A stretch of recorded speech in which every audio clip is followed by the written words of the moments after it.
Hello guys, अगर हम बोलना चाहते हैं खाना बना लो तो इसे हम आसानी से बोल सकते हैं कुक द फूड। लेकिन अगर आप बोलना चाहते हैं खाना बनवा दो तो इसकी इंग्लिश ट्रांसलेशन क्या होगी? ठीक इसी तरह से अगर हम बोलना चाहते हैं कमरा साफ कर दो तो इसे हम आसानी से बोल सकते हैं क्लीन द रूम।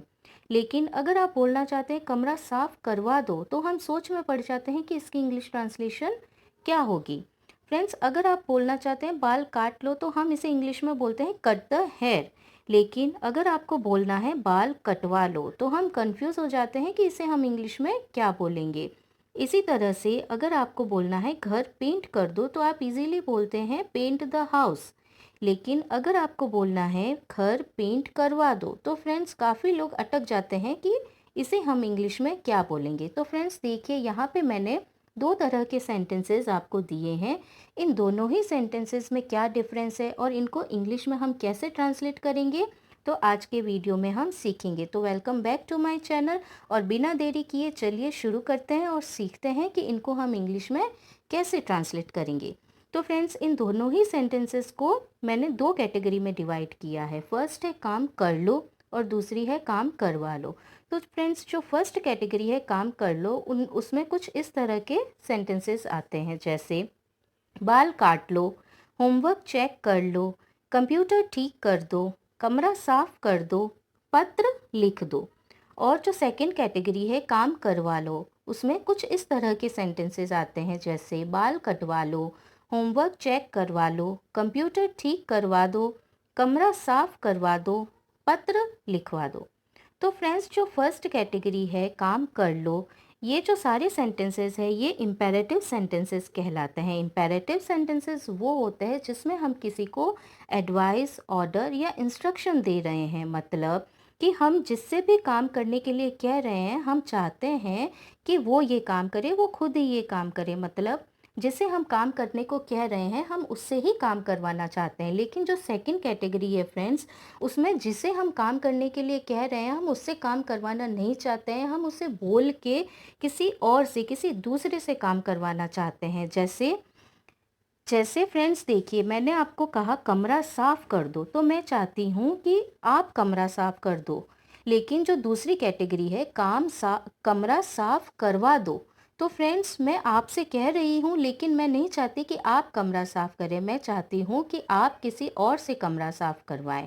ठीक है, तो आपको क्लियर हो रहा है, आपको समझ में आ रहा है फ्रेंड्स कि दोनों ही सेंटेंसेस में क्या डिफरेंस है। जो पहला सेंटेंस है उसमें हम जिसे काम करने के लिए कह रहे हैं हम चाहते हैं कि वो ही काम करे और हम उसी से काम करवाना चाहते हैं। लेकिन जो सेकंड कैटेगरी है उसमें हम उसे बोलकर किसी और से काम करवाना चाहते हैं। ठीक है, तो आगे बढ़ते हैं फ्रेंड्स। सबसे पहले हम सीखेंगे काम कर लो वाले सेंटेंसेस, इम्पेरेटिव सेंटेंसेस। ओके, तो फ्रेंड्स इम्पेरेटिव सेंटेंसेस क्या होते हैं? इम्पेरेटिव सेंटेंस वो होते हैं जिनमें आदेश यानी कि कमांड, सुझाव मतलब एडवाइस, या अनुरोध यानी कि रिक्वेस्ट होता है। इस तरह के वाक्य में सब्जेक्ट यू छिपा हुआ होता है। अब फ्रेंड्स आप कहेंगे कि सब्जेक्ट यू कैसे छिपा हुआ होता है? तो फ्रेंड्स देखिए, कोई भी सेंटेंस जब हम फ्रेम करते हैं तो हम सबको पता है कि किसी भी सेंटेंस को फ्रेम करने का जो स्ट्रक्चर होता है वो होता है subject plus verb plus object. ठीक है, तो यानी कि जो किसी भी सेंटेंस की स्टार्टिंग होती है, शुरुआत होती है, वो हम सब्जेक्ट से करते हैं। लेकिन जो इम्पेरेटिव सेंटेंस होता है उसमें सब्जेक्ट छुपा हुआ होता है। कैसे? जैसे मैं आपको समझाती हूँ कि सपोज़ आप घर में बैठे हैं और किसी ने आपको कहा कि दरवाज़ा बंद कर दो। तो फ्रेंड्स, क्या उसको ये कहने की ज़रूरत है कि तुम दरवाज़ा बंद कर दो? यहाँ पे जो तुम है वो अंडरस्टूड है। अगर वो नहीं बोलेंगे तो भी आप समझ जाएंगे, क्योंकि उन्होंने आपको कहा है कि आप दरवाज़ा बंद कर दो। ये अंडरस्टूड है, बोलने की ज़रूरत नहीं है। या फिर अगर आपको किसी ने कहा है कि यहाँ आओ, तो क्या उसे कहने की ज़रूरत है कि तुम यहाँ आओ? नहीं फ्रेंड्स, क्योंकि अगर वो तुम नहीं बोलेंगे तो भी आप समझ जाएंगे, क्योंकि वो आपको कह रहे हैं यहाँ आने के लिए, तो आप समझ जाएंगे कि आपको ही वहाँ जाना है। ठीक है फ्रेंड्स, आपको क्लियर हो रहा है, समझ में आ रहा है? तो आगे बढ़ते हैं। सबसे पहले फ्रेंड्स, काम कर लो वाले सेंटेंसेस को फ्रेम करने के लिए जो स्ट्रक्चर है वो है सबसे पहले वर्ब की फर्स्ट फॉर्म, देन ऑब्जेक्ट। ठीक है, बहुत इजी है, आपको सिर्फ दो वर्ड याद रखने हैं। सबसे पहले वर्ब की फर्स्ट फॉर्म आपको लगानी है और उसके बाद लास्ट में आपको ऑब्जेक्ट लगाना है। कैसे, एग्जाम्पल देखते हैं। जैसे कंप्यूटर ठीक कर दो, तो इसे हम इंग्लिश में ट्रांसलेट करेंगे रिपेयर द कंप्यूटर। जो रिपेयर है फ्रेंड्स वो वर्ब की फर्स्ट फॉर्म है और जो कंप्यूटर है वो ऑब्जेक्ट है। मतलब सबसे पहले आपको वर्ब लिखनी है। इसमें वर्ब क्या है, ठीक करना, इसे हम इंग्लिश में बोलते हैं रिपेयर, और ऑब्जेक्ट है यहाँ पे कंप्यूटर। नेक्स्ट एग्जाम्पल देखते हैं, कमरा साफ कर दो। इसे हम इंग्लिश में ट्रांसलेट करेंगे क्लीन द रूम। तो फ्रेंड्स जो क्लीन है वो है वर्ब की फर्स्ट फॉर्म और जो रूम है वो है हमारा ऑब्जेक्ट। अगर फ्रेंड्स आपको कोई कन्फ्यूज़न है कि ऑब्जेक्ट क्या होता है, तो ऑब्जेक्ट वो चीज़ या व्यक्ति होता है जिस पर क्रिया मतलब एक्शन होती है। जैसे यहाँ पे कंप्यूटर ठीक होने का काम, कंप्यूटर ठीक कर दो, तो यहाँ पे ठीक होने का काम, रिपेयरिंग का काम किस पर हो रहा है, कंप्यूटर पर, इसलिए यहाँ पे कंप्यूटर क्या है, ऑब्जेक्ट है। अब यहाँ पे फ्रेंड्स क्लीनिंग का काम हो रहा है, लेकिन क्लीनिंग का काम कहाँ हो रहा है, रूम में हो रहा है। कमरा साफ कर दो, तो रूम क्या हुआ, हमारा ऑब्जेक्ट, और क्लीनिंग वर्ब है। ठीक है, आगे बढ़ते हैं। नेक्स्ट एग्जाम्पल देखते हैं, अपने बाल काट लो। तो फ्रेंड्स इसे हम इंग्लिश में ट्रांसलेट करेंगे कट योर हेयर। तो जो कट है वो है हमारी वर्ब की फर्स्ट फॉर्म और हेयर क्या है, हमारा ऑब्जेक्ट। नेक्स्ट, बोतल भर दो, फिल द बॉटल। सेम यहाँ पे फिल क्या है, वर्ब की फर्स्ट फॉर्म, और भरने का काम हम किस पे कर रहे हैं, किसको भर रहे हैं, हम बॉटल को भर रहे हैं, इसलिए हम बॉटल क्या है, हमारा ऑब्जेक्ट है। कुछ और सेंटेंस देख लेते हैं। जैसे सब्जी काट दो, कट द वेजिटेबल्स। कपड़े धो लो, वॉश द क्लोथ्स। तो फ्रेंड्स ये तो सारे बहुत सिंपल सेंटेंसेस हैं और इसे ऐसे सेंटेंस को हम इजीली ट्रांसलेट भी कर लेते हैं। तो आगे बढ़ते हैं और हमारी जो दूसरी कैटेगरी है, काम करवा लो, देखते हैं कि ऐसे सेंटेंसेस हम कैसे फ्रेम करते हैं। फ्रेंड्स जो फर्स्ट कैटेगरी है वो उनको ट्रांसलेट करना बहुत ही ईजी है। प्रॉब्लम हमेशा काम करवा लो, मतलब जब काम, आप किसी को कोई काम करने को कह रहे हैं लेकिन आप नहीं चाहते कि वो काम करे, आप उसे बोल कर किसी और से काम करवाना चाहते हैं, तब हमें सेंटेंस फ्रेम करने में प्रॉब्लम आती है। तो इसके लिए हम एक स्ट्रक्चर फॉलो करते हैं, वो है gate plus object plus verb की थर्ड फॉर्म। ठीक है, तो एग्जाम्पल्स देखते हैं। जैसे फ्रेंड्स हमने जो नॉर्मल सेंटेंस बनाए थे, अपने बाल काट लो, तो इसको हमने इंग्लिश में ट्रांसलेट किया था सिंपली कट योर हेयर। लेकिन अब आप बोलना चाहते हैं अपने बाल कटवा लो, तो इसे हम इंग्लिश में कैसे ट्रांसलेट करेंगे। सबसे पहले हम लिखेंगे गेट, उसके बाद ऑब्जेक्ट लिखना है, तो यहाँ पे हमारा ऑब्जेक्ट है योर हेयर, और लास्ट में वर्ब की थर्ड फॉर्म। कट की जो फॉर्म होती है फ्रेंड्स वो सेम चलती है, कट कट कट, इसलिए यहाँ पे कट की वर्ब की थर्ड फॉर्म भी कट ही होती है, इसलिए हमने यहाँ पे कट लिखा है। तो अपने बाल कटवा लो, इसे हम इंग्लिश में क्या लिखेंगे, गेट योर हेयर कट। और एग्जाम्पल्स देखते हैं। जैसे खाना बनवा दो, तो इस सेंटेंस की स्टार्टिंग हम करेंगे गेट से। गेट, उसके बाद आएगा हमारा ऑब्जेक्ट, इसमें ऑब्जेक्ट है हमारा फूड, खाना, तो get the food cooked. Friends खाना बनाने की इंग्लिश होती है कुक, और जो कुक की थर्ड फॉर्म होती है उसमें हम ईडी यूज़ करते हैं, तो cooked, get the food cooked. Next है कंप्यूटर ठीक करवा दो। फ्रेंड्स कोई भी इलेक्ट्रॉनिक आइटम जब ठीक करवाने की बात होती है तो उसके लिए हम रिपेयर वर्ड यूज़ करते हैं। तो यहाँ पे हम इंग्लिश में इसको ट्रांसलेट करेंगे गेट द कंप्यूटर रिपेयर्ड।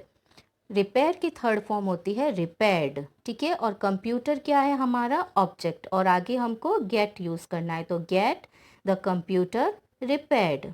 कुछ और एग्जांपल्स देखते हैं फ्रेंड्स। जैसे कपड़े धुलवा दो, तो सबसे पहले हम लिखेंगे गेट, उसके बाद हमारा ऑब्जेक्ट क्या है, द क्लोथ्स, और लास्ट में वर्ब की third form washed, gate the clothes washed. कमरा साफ करवा दो, गेट द रूम क्लीन्ड। तो फ्रेंड्स यहाँ पे आपने दोनों तरह के सेंटेंसेस सीखे हैं, जैसे काम कर लो और काम करवा लो। आई होप आपको दोनों ही कंसेप्ट क्लियर हो गए होंगे। अब फ्रेंड्स देखिए कि दोनों ही सेंटेंसेस को स्ट्रक्चर होता है। सबसे पहले काम कर लो के जो सेंटेंस हम बनाते हैं उसका स्ट्रक्चर जो हम यूज़ लेते हैं वो होता है वर्ब की फर्स्ट फॉर्म और ऑब्जेक्ट। और जो दूसरी कैटेगरी है हमारी काम करवा लो, उसका स्ट्रक्चर होता है gate plus object plus verb की थर्ड फॉर्म। अब फ्रेंड्स, अगर इन्हीं सेंटेंसेस को अगर आप नेगेटिव में बनाना चाहते हैं, जैसे कि कोई भी काम है, जैसे खाना मत बनाओ, घर पेंट मत करवाओ, या फिर अगर काम करवा लो की कैटेगरी में हम देखें तो खाना मत बनवाओ या घर पेंट मत करवाओ, तो ऐसे नेगेटिव सेंटेंसेस को फ्रेम करने के लिए हम जो स्ट्रक्चर फॉलो करेंगे वो होता है डोंट प्लस वर्ब की फर्स्ट फॉर्म प्लस ऑब्जेक्ट, और काम करवा लो की कैटेगरी में don't plus get plus object, then last में वर्ब की थर्ड फॉर्म। अब फ्रेंड्स यहाँ देखिए आप, जो स्ट्रक्चर है हमारा वर्ब की फर्स्ट फॉर्म प्लस ऑब्जेक्ट, काम कर लो की कैटेगरी में वर्ब की फर्स्ट फॉर्म प्लस ऑब्जेक्ट वो हमने एज इट इज़ लिया है, सिर्फ आगे हमने एक वर्ड ऐड किया है, वो है डोंट, मतलब डू नॉट। ठीक है फ्रेंड्स, इसी तरह काम करवा लो वाली कैटेगरी में भी gate plus object plus verb की थर्ड फॉर्म, जो स्ट्रक्चर है वो हमने एज इट इज़ लिखा है, सिर्फ इसमें भी आपको आगे एक वर्ड ऐड करना है, डोंट। ठीक है, तो कुछ एग्जाम्पल्स देखते हैं हम, जिससे आपको और क्लियर हो जाएगा। जैसे कमरा साफ मत करो, तो इसे हम इंग्लिश में लिखेंगे डोंट क्लीन द रूम। अब देखिए फ्रेंड्स, अगर आपको सिंपली बोलना है कमरा साफ करो, तो आप क्या बोलते हैं, क्लीन द रूम। ठीक है, लेकिन अगर आप बोलना चाहते हैं कमरा साफ मत करो, तो सिर्फ आपको आगे एक वर्ड ऐड करना है, डोंट, मतलब डू नॉट भी आप लिख सकते हैं, do not clean the room या फिर don't clean the room. Next है कपड़े मत धो, डोंट वॉश द क्लोथ्स। अपने बाल मत काटो, डोंट कट योर हेयर। इसी तरह से जो सेकंड कैटेगरी है काम मत करवाओ, ये भी देख लेते हैं, कमरा साफ मत करवाओ, don't get the room cleaned. अब इसमें फ्रेंड्स, अगर आप नॉर्मली बोलते कि कमरा साफ करवाओ, तो आप क्या बोलते, गेट द रूम क्लीन्ड। लेकिन अगर आपको बोलना है कमरा साफ मत करवाओ, तो इसे आप इंग्लिश में बोलेंगे don't get the room cleaned. Next है कपड़े मत धुलवाओ, don't get the clothes washed. अपने बाल मत कटवाओ, don't get your hair cut. तो फ्रेंड्स, मुझे लगता है कि अब आपको क्लियर होगा ये कंसेप्ट कि कैसे हम दोनों कैटेगरी में सेंटेंसेस को फ्रेम करते हैं। अगर आपको अच्छे से क्लियर हुआ है तो मैं आपको 2 क्वेश्चन देना चाहती हूँ, जिनका आंसर आप मुझे कमेंट बॉक्स में देंगे।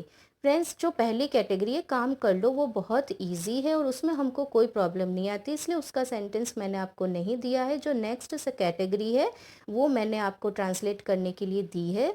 फर्स्ट है नोटबुक चेक करवा लो, और सेकंड सेंटेंस है हमारा घर पेंट मत करवाओ। तो फ्रेंड्स, ये दोनों ही सेंटेंस अगर आपको कंसेप्ट क्लियर है तो आप मुझे इसका आंसर प्लीज़ कमेंट बॉक्स में दीजिएगा। और अगर आपको ये वीडियो थोड़ी भी हेल्पफुल लगी हो तो please like share and subscribe करना मत भूलिएगा। Till then keep practising.